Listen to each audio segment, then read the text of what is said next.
his power bill for his house going up 3 times and was asking me like, what's going on there? And I was like, well, actually, it's going to get a lot worse. Scott Bryson, who is the founder at Orbital Farm and is turning the data center heat waste into enough tomatoes that can feed 7.5 million Canadians. President Trump was recently in the UAE where they signed a ton of business deals.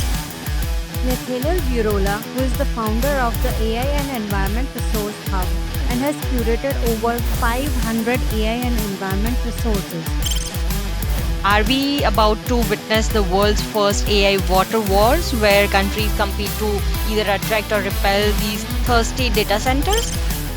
How, on the geopolitical side of things, how much do you trust in where your data is going and how that's being stored and copied? Companies and partnerships are happening on a massive scale that we are not seeing before. In New Mexico, Meta had a data center and they tried to develop their own renewable energy solar project alongside it, paying for it all themselves. And ultimately, the community came up and blocked them and said, we're not going to approve your permit here. These data centers are sucking a lot of energy and water. Like, do we really want this at the end of the day? Yeah. You have worked with NASA. You have mentioned that space is the Formula One of sustainability sector that drives innovation in LEDs, batteries, water treatment, and CO2 capture. So what can AI training learn from space exploration to make it more energy efficient and sustainable? What can AI learn from these systems is the same thing that all of this infrastructure that's required to keep the astronauts alive. These data center operators, AI companies, they will consider where to build out their infrastructure depending on... It is a complete waste to not do that. And it's going to be critical, and the communities should be demanding of infrastructure. What is the lowest levelized cost of energy? And it's going to be different in different markets at different time periods because of...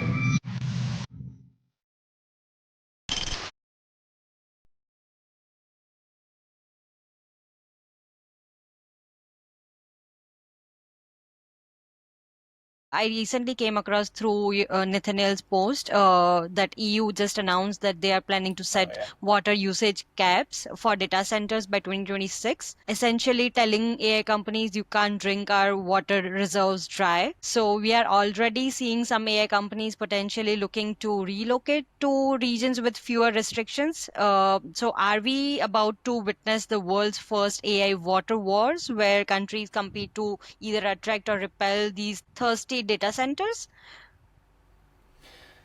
That's Fully loaded question. that was a fully loaded question. Scott, I'll let you go first because I was yapping like first before. This is what I really love to have, literally a conversational interview. So yeah, just go on.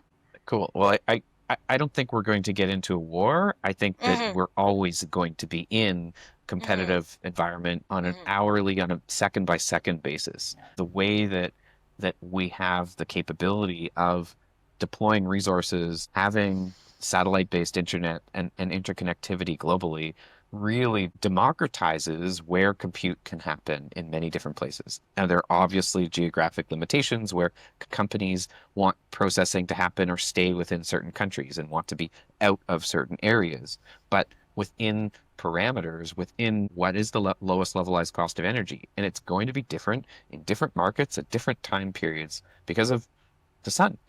The cheapest form of energy, levelized cost of energy, is solar and wind. And it's cheaper when those two overlap. And there are plenty of places around the world where solar and wind resources are in the same spot. And if you've got wind turbines spinning and they're generating 3 cents a kilowatt hour below rates, and you've got solar resources that are delivering the same kind of scaled things, and when they overlap and when there's not enough consumption on the grid, you can even get to negative power pricing where you're getting paid to use energy.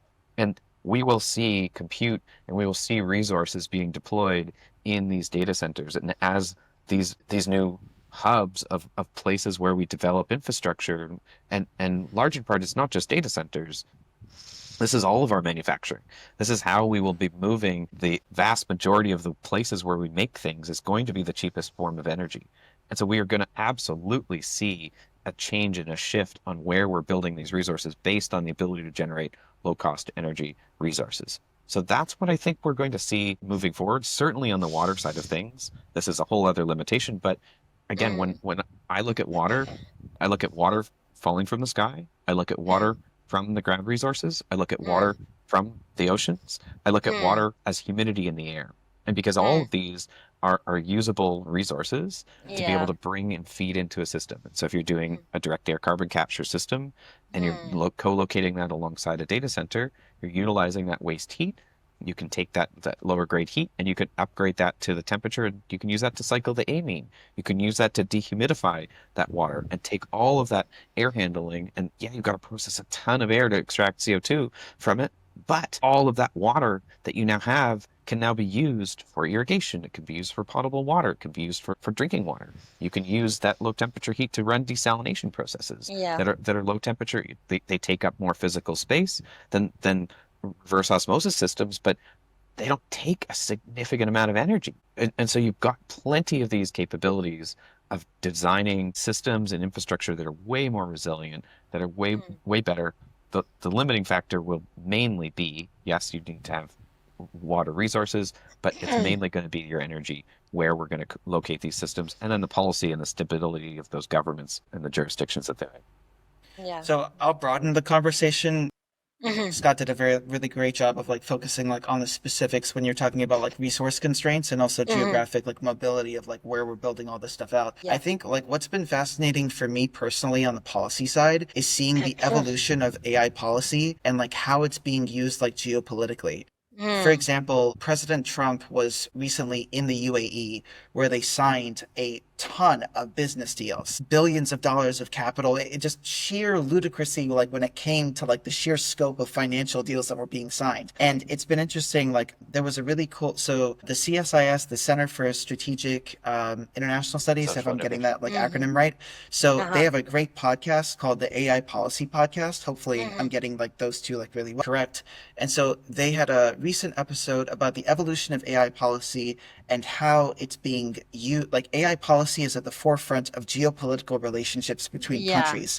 So to Scott's point about like, you know, where, for example, data center, not to make this conversation fully about data centers, but like where data center operators are choosing to build out their infrastructure, where AI companies like OpenAI and Anthropic are choosing to fund projects. Like everyone's kind of looking towards geopolitics right now and saying like, okay, like what are the most like lucrative business partnerships that we can be a part of to spin off different infrastructure agreements and pathways. It's been very interesting. I think as a result of the UAE like partnership like with the US and AI policy with, you know, the diffusion rule and export controls, like that's a whole nother conversation in itself. I won't get into that. But because of that, I think number one, companies and partnerships are happening on a massive scale that we are not seeing before. Like with this evolution of like AI policy and like its rising like stage center point in geopolitics. Fascinating.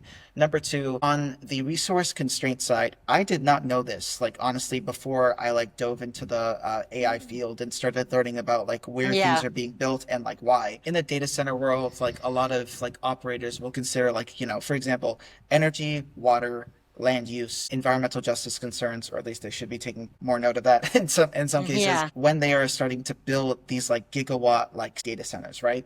So as more as more blocks, political blocks, like start to impose different types of like regulations and use conditions for, let's say, you know, the EU just did their water thing at the end of 2026. Obviously, we're going to see a shift in like where infrastructure is going to be built. These are for-profit companies at the end of the day, which means that they are maximizing the amount of revenue they can generate while also at the same time balancing resource constraints.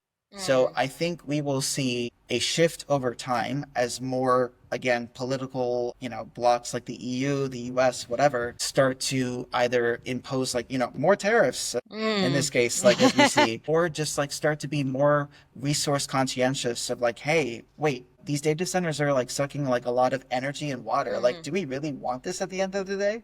So we might see the shift of where these data centers are being built. Like I can tell you, so right now I'm in Cambodia, right? And the Southeast Asia area is a untapped area from what I can tell for data center development. So in the news, I'm Yes. seeing like business deals being signed left and right between like the countries over here Yes. and Yeah. like, OpenAI, for example, or other AI companies, not to name that specifically. And so I think, again, number one, we'll see this evolution of AI policy on the geopolitical scale. Number two, obviously, these for-profit companies, data center operators, AI companies, whatever, they will consider where to build out their infrastructure depending on what the policy environment is, whether it's either receptive or slightly more hostile. It depends. And then number three, as more infrastructure is being built out over the next couple of years, that will be highly geographic specific, like from what I can tell, and Yeah. also constrictive as well, like just overall. Yes. And I think it also layers into trust, right? Like Yeah. if you think back to, how on the geopolitical side of things, how much do you trust in where your data is going and how that's Right. being stored and copied? Yeah. This is playing a huge component. And Data so I think privacy. Yeah. it's a big concern. Right. And it, especially as we integrate data and agents and systems at Agents, the oh my God. core of business, right? So if you run, a multinational company and half of your staff are now agents, and where those agents are being domiciled and being processed and being run will likely begin to have tax implications, will likely Right. begin to have data security and privacy risks. And because when these become part of your intellectual property and literally your workforce, you need to be very careful about how that's being handled or done, especially if Yeah. you're going to compete with other companies that maybe are national assets or national companies that you're competing Yeah. with. So there's a lot of layers of critical thinking. What I Yeah. think that we're really going to start seeing is we're going to see these huge, massive data centers that will house huge abilities to train large-scale models and systems. And I think that we'll see massive capabilities and benefits coming from those large-scale systems. But then on the flip side, we're going to start to see a lot more of these distributed systems back to the company level, back to the local level, back to every city having their own data center to run infrastructure and city operations, back to each company having significant data centers that now we can containerize and put into buildings and act really literally as heaters to replace our heating and HVAC infrastructure in our building systems. We should be. Why wouldn't we do that where you can localize storage Yeah. and local compute that you don't need a gigawatt data center to run and do some small individual queries. I've got a Galaxy phone and I'm able to do minor compute capabilities just on my phone directly. Yeah.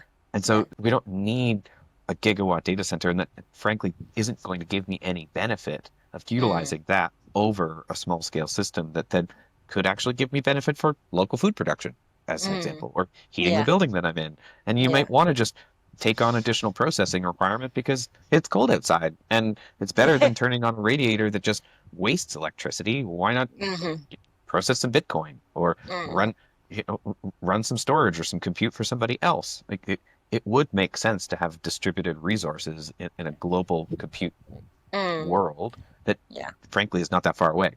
Yeah. Yes. I think Makes sense. on the data infrastructure side as well, what I've been seeing like over the past couple of months is like the term like AI factory, and like I think that refers to like, again, I'm not a data center operator, so, but like I think an AI factory from like what I read is like it's a hyper specific data center that is just used for like AI processing, AI tasks, and they're like huge infrastructures that are being like built up like specifically for that. I thought in my mind this was my uneducated knowledge base like a while ago. I thought all data centers were used for AI specifically, but that that's someone not corrected true. me Yeah. recently, and it's just like Yeah. no, like we actually were using data like long before AI was whatever as popularized as it is now.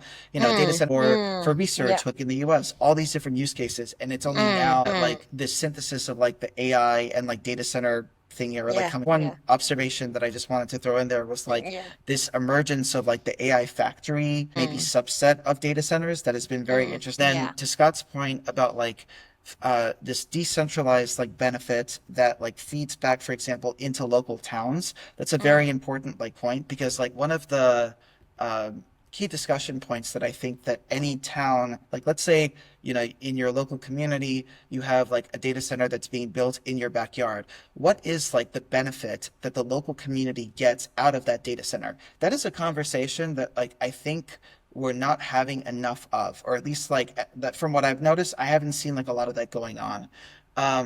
I think a great I've seen example. pushback Good. specifically on that. A few Yeah, years exactly. ago Yeah. in New Right. Mexico, Meta tried to develop or had a data center, and they tried to develop their own renewable energy Right. solar project alongside it, Right. paying for it all themselves. And ultimately, the community came up and blocked them and said, "We're not Yeah. going to approve your permit here, even though it's your own data center feeding your own Right.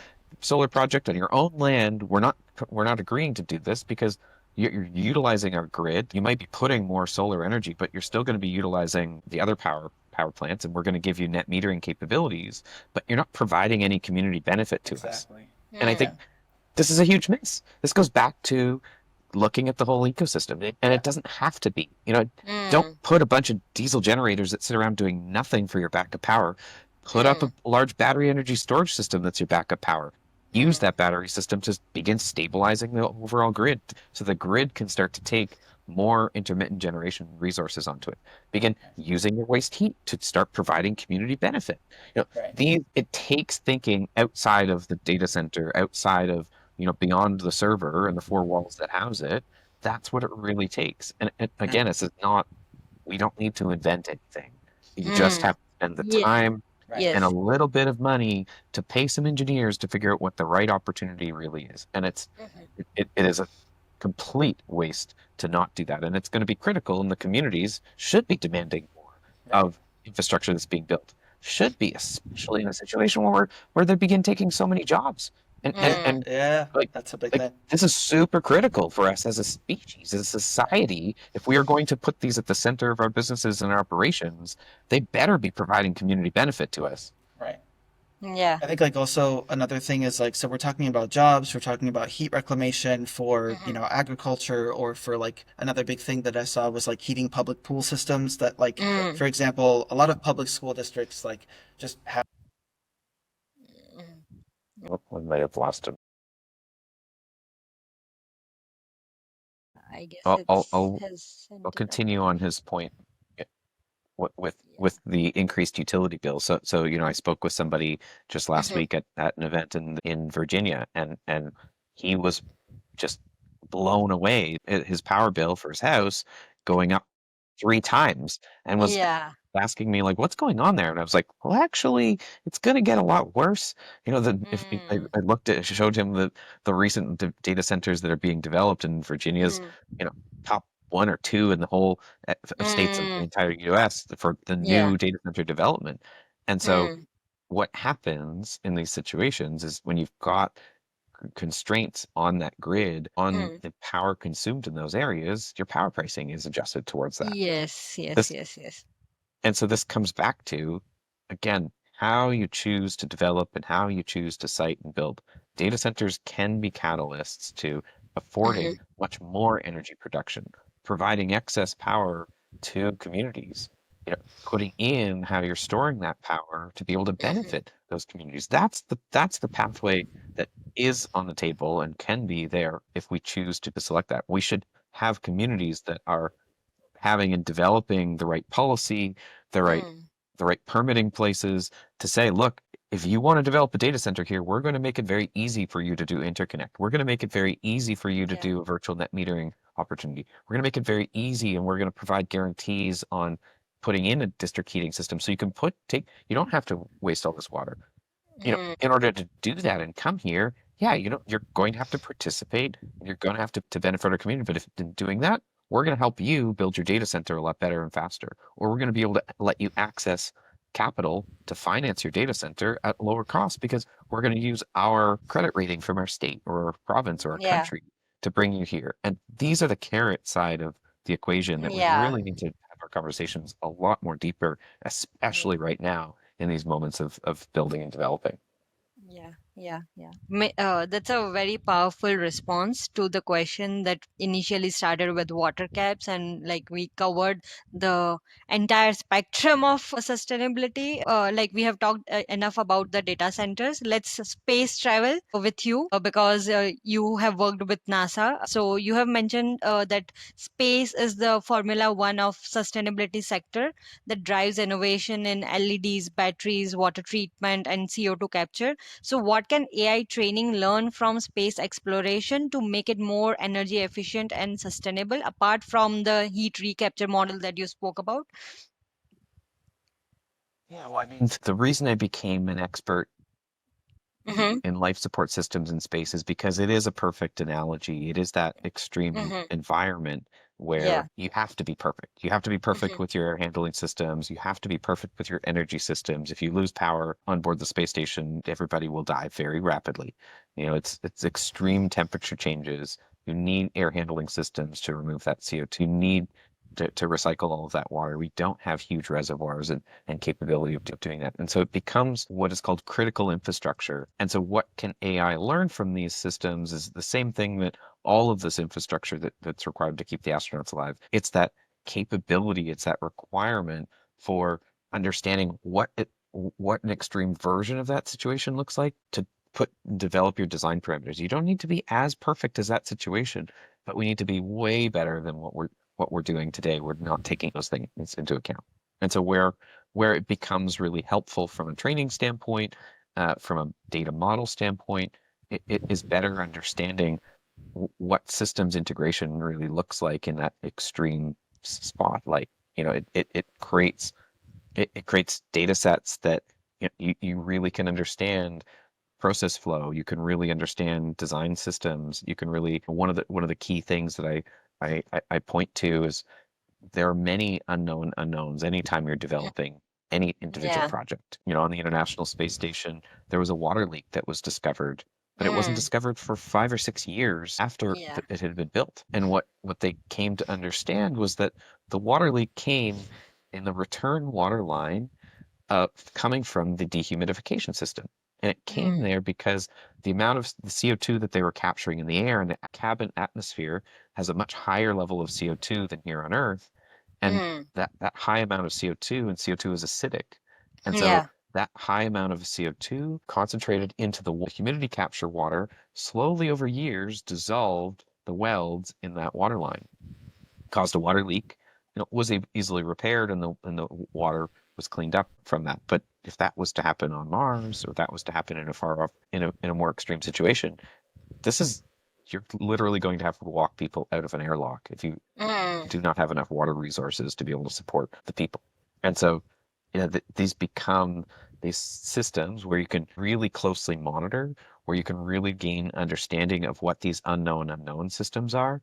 And as a Mm. data center, you know, how that can and how AI models can monitor and measure and manage our infrastructure from our water treatment systems here on Earth for cities, for our Mm. waste treatment facilities, for our manufacturing processes, for our energy distribution.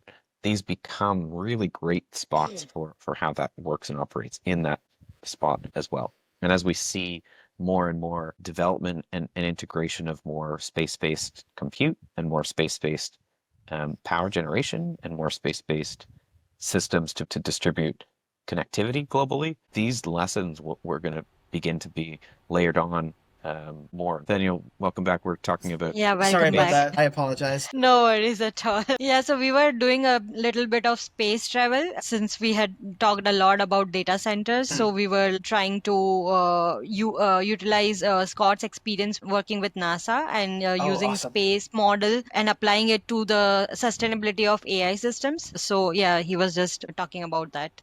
I can Hmm. comment on that in like two ways. So the first thing that I've noticed in like the data center world is sending data centers into space. That's like one of the Uh-huh. components. Like, Scott was just like, "Oh God, here he goes."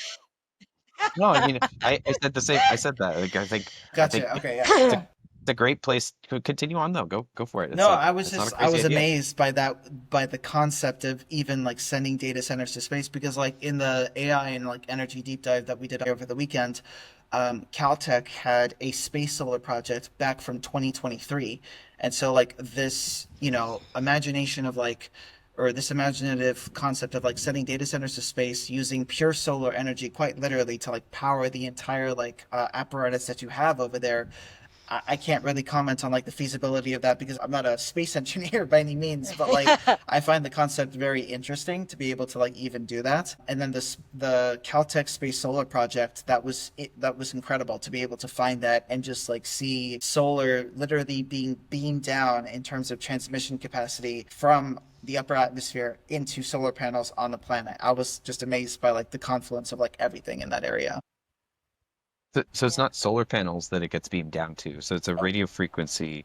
It's a microwave energy, sorry, that gets transmitted back down to Earth here. Yeah. So what you do is you have large solar panel arrays that are orbiting in some interesting orbits, but they're able to get complete 100% not being in the shade of Earth, and so you're able to get complete power and deliver that to places on the planet.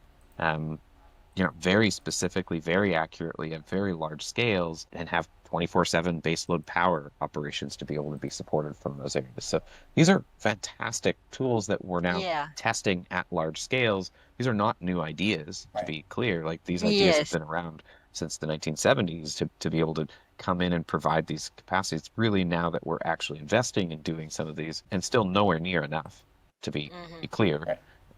But the AI data centers as well, these are great places to domicile and locate data center systems. It's a lot of really interesting questions from a jurisdiction and which country is this part of, and how you're going to regulate and control these assets, the security of these systems. But on a practical side of building data centers in space, heat rejection is a really challenging component to do in a vacuum, and actually removing that heat. So using it is really important. But then how you actually get rid of excess heat is a big challenge in space. So we have entire radiator systems that, it's you don't have other molecules and air molecules to run up against to take that energy out. And so, these become challenges, not insurmountable by any stretch, but as it scales up, these are bigger and bigger challenges that we're going to have to face. But we've had computer data systems and data center operations in space since we've been in space. Right. You need these systems. So this isn't really new. It is a very more extreme environment with radiation and gamma rays, and as we go into further and more challenging orbits, it's got a whole bunch of other computational challenges and how we wire these systems, how you deal with space weather and high energy particles that are coming from the sun or from other stars. Like these are very real challenges. Yeah, definitely. So we did a very edutaining space travel, like going back to your experience with NASA and hearing great insights from Nathaniel. So let's pivot our conversation beyond the environmental costs of training and running AI models. So there's, of course, an increasing focus on using AI as a climate solution. So based on your 500 plus resources, Nathaniel, which AI applications for climate action show the most promise? And Scott, as someone building actual infrastructure projects and being an architect of sustainability, which of these applications are ready for real world implementation today versus just being theoretical? Oof, that was a power packed space travel, wasn't it? I hope you found your answer to the most compelling question. Why are my utility bills or electricity bills skyrocketing? Now, I want to hear from you. What did you like the most about the space travel that we did in this episode? Here's a little spoiler for what's coming up next. We did some space travel in this one. In the next one, we are about to do some time travel. Yes, we are heading to the year 2035 to imagine a world where AGI is real and hopefully sustainable. So stay tuned, my AI curious folks. Until then, please do like, share, comment, subscribe, and hit the bell icon to make the YouTube algorithm happy and help us build an informed community that is excited about AI's benefits while staying aware of its risks. This is Ashka signing off for now. Let's ride these airwaves again soon.